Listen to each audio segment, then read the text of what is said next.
What is up, everybody? We are back here for the NFL Week 11 picks, predictions, and betting locks here. Excited after a great week number 10, some electric finishes there, and you see our game picks not as good as usual, 7-7, but that was due to the number of upsets there. You saw the Ravens and Bengals lost as big favorites at home there. The Saints on the road as a favorite lost our bet of the week, now 7-3, as the Vikings went outright. Then I had the Packers getting the upset in the Steel City, and they barely come up short there. Falcons lose barely to the Cardinals. Chargers lose on a last-second field goal to the Lions. And then the Bills barely lose to the Broncos there in an odd finish in that one. Pretty entertaining game there. So let's get into the betting lock recap now. Thursday night, went with the primetime under between two bad offenses, and it went to perfection there. I think only 29 points were scored. Very ugly game between Tyson Bagent and Bryce Young in that one. Then let's get to the Sunday plays. We had so many here. First started out with the Frankfurt game. Another game, two ugly offenses, went with the under 43.5, and this one was so free. I think the final score was 10-6 there. There were a few missed field goals and inopportune turnovers, but that one was always going under there. Then Niners-Jags over 44. I just saw with the Niners offense that they could easily cover this one with a couple touchdowns coming from the Jags, but unfortunately, the Niners defense was reinvigorated in this one, held the Jags at 3 points, so 34-3 there, just came up short. Then the Titans-Bucks over 39. Bucks defense absolutely clamped down on Will Levis there. That was a tough day from him. His O-line was giving him no help, and he did not play well in that one, so not even close to the over. Then Browns-Ravens under 39.5. This one wasn't even close. There was a lot of fluky stuff that happened in this game. Two defensive touchdowns, some turnovers, some explosive plays that I did not foresee. Usually these divisional battles go under the total, but this one went way over. I think there were 64 total points scored. Good news was we had the Browns for half a unit plus 6.5, which hit. And then the Browns money line for half a unit plus 230. So we made it out well in that game, actually. And that was very surprising because it looked like the Browns were dead in the water, 31-17 with 10 minutes left in the fourth quarter, but they end up making a heroic comeback. Bit of a Ravens choke, as we've been accustomed to seeing the past few years with this team with Lamar Jackson there. Then the Steelers did it to me once again. The under barely doesn't hit, must be a few points, and that was similar to the Ravens-Browns game. Just a flurry of points to start out of the game because of some turnovers and explosive plays. And then the Packers plus 3.5. This one was so unlucky because Anders Carlson had a blocked extra point in the first half, and the Packers ended up losing by 4. And they also had a couple drives late in the game where they were in field goal range, where they could have potentially made it to overtime if it was only a 3-point game. I mean, still Jordan Love could have led them to the promised land there, but just wasn't good enough there. So I think that those teams were even and just got unlucky in that one. Then Texans-Bengals over 45.5 hit easily there as the Bengals had a big comeback effort, but then CJ Stroud and the Texans got in field goal range for the win there. Also had the Texans plus 10, which hit easily. Then, as I mentioned, free lock of the week, Saints minus 2.5. Did not hit in this one. I mean, it was 27-3. Didn't even really look close. This Vikings team with Josh Dobbs continues to defy expectation there. And tough scene with the car injury. Jameis Winston comes in, has a couple of wow plays, but also a couple of horrible interceptions. Just the full Jameis Winston experience there. Saints lose by 8. Then we had the Chargers plus 3. Thought I was getting good value here at home. And, I mean, this Chargers defense, I knew it was bad, but it is just a complete joke. I mean, Herbert and that offense have looked meh all season, and they really put it together. I think they had a touchdown on maybe 4 or 5 of their last drives there, and it still wasn't good enough because Brandon Staley and this defense just could not get a stop on this Lions team. Detroit's offense was doing whatever it wanted through the air and on the ground there. Very entertaining game, and we escaped with the push in that one as Detroit wins in LA. Then we had the Commanders plus 7. Was looking like this one might push, but then Sam Howell leads a heroic last-minute TD drive, but then the Seahawks did get in field goal range for the win there at the end of regulation. Then we had the Giants-Cowboys over 38.5, and my reasoning for this one was just that the Cowboys would cover it themselves. They basically did, winning 49-17 there. Then Jets-Raiders, we had yet another primetime under 36.5. This one was safe there as there were only 28 points scored. Very ugly game, 16-12. And then finally, another primetime under, and it hits once again Broncos-Bills under 47.5. This one was actually pretty close. There were 46 total points scored, but did hit there.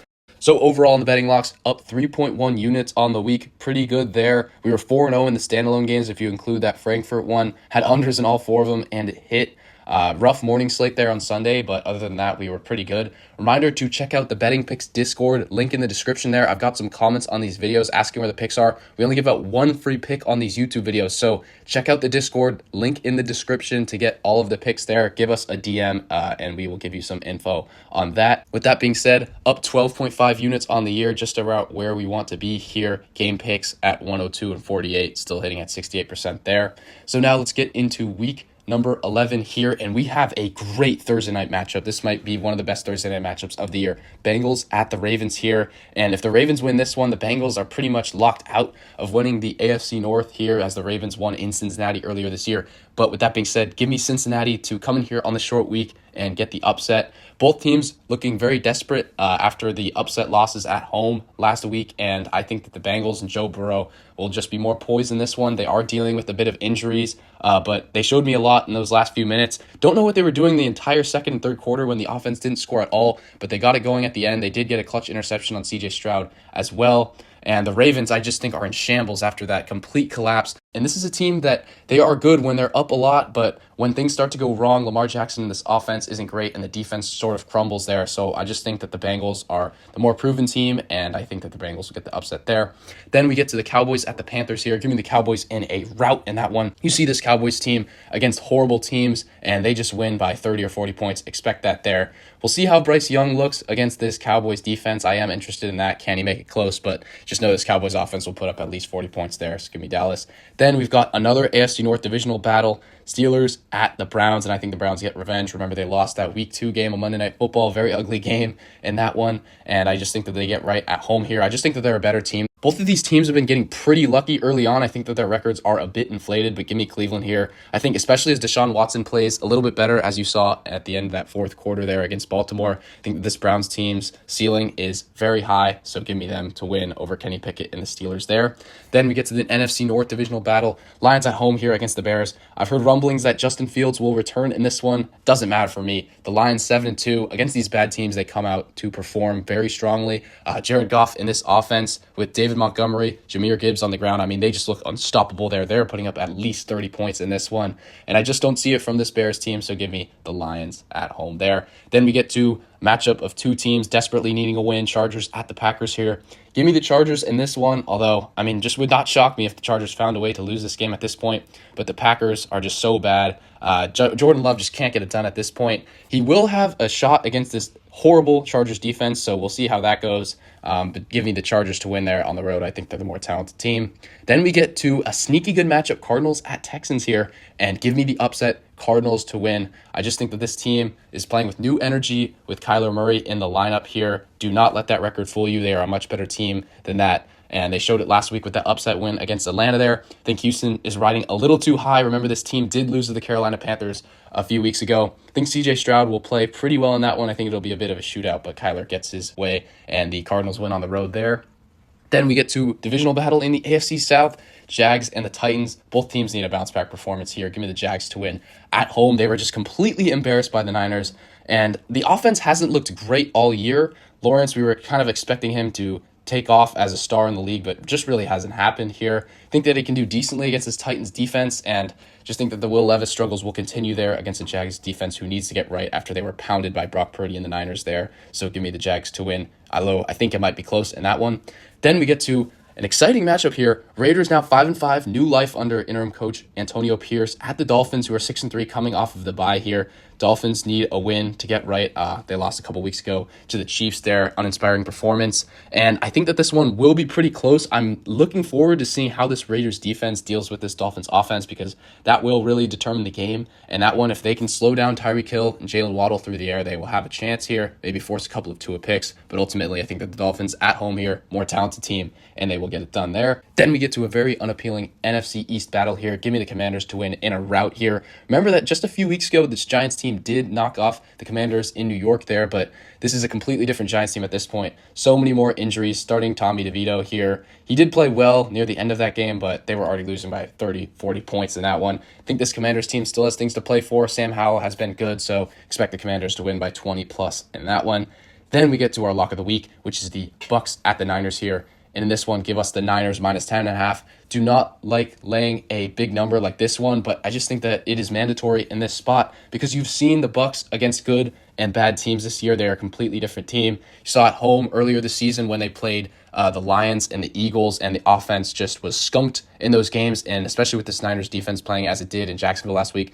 I don't see the Bucks cracking 14, 17 points in that one. And the offense of the Niners, when it gets going, when they are fully healthy, as they are now with Trent Williams in the offensive line, and you've got Debo, Ayuk, Kittle, and of course Christian McCaffrey, offense is a lock to go over 30 points there. So I just think there's no way that the Bucs can compete in this one. Hopefully they don't backdoor this one because it is such a big number. But give me the Niners minus 10.5 at home there. I think they win in a blowout. Then we get to the Jets at the Bills. Both of these teams need a win. Kind of feels like an elimination game if the Jets haven't already been eliminated yet with Zach Wilson. But give me the Bills to win big here. If you've looked at their schedule over the last few weeks, it is brutal. And they are 5-5 at this point out of the playoffs if it started today. So they absolutely need to win this game, and I think they do. They've been a very sloppy team. You can't be sloppy against this Jets defense. Josh Allen learned that in week 1 when they actually lost outright in that one. So I think this is a must-win spot for the Bills, and they're just the better team. So give me Buffalo to win there at home. Then we've got the Seahawks and the Rams. Entertaining NFC West battle here. Give me the Rams to win outright in LA here. They did shock Seattle in week 1 there, and Stafford's coming back this week. Just think the Seattle team is so fraudulent with Geno Smith. They've been narrowly escaping in a lot of these games where you think that they're the more talented team, and they just aren't. So I think that the Rams here at home, divisional battle, they usually play the Seahawks well, will be able to find a win in that one. Then we get to a Sunday night football game, Vikings and the Broncos. Give me the Broncos to win here. Just think that they've been playing great football after that disastrous start.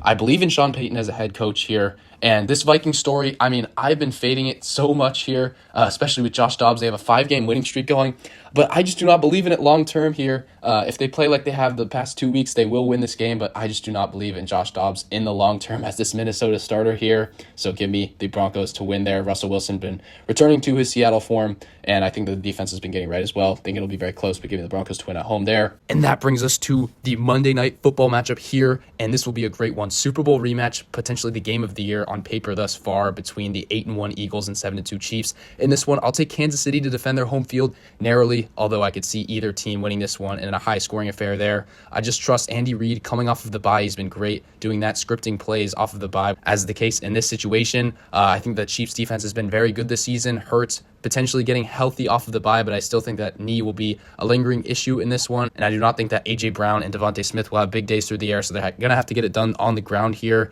And I just think that this Chiefs defensive line will be able to contain them in that one. Mahomes in this offense, I think, will be great off of the bye here. So I think that the Chiefs narrowly edge the Eagles in that one, although that will be a spectacular contest there. So with that being said, let me know what you guys think of all of the picks. The free bet of the week, which is 7-3 at this point, Niners minus 10.5 there. Be sure to subscribe to the channel, as only 10% of you guys are subscribed here. Like the video as well, and be sure to join the Betting Picks Discord, link in the description if you want some winning betting picks there. And with that being said, I will see you all in the next one.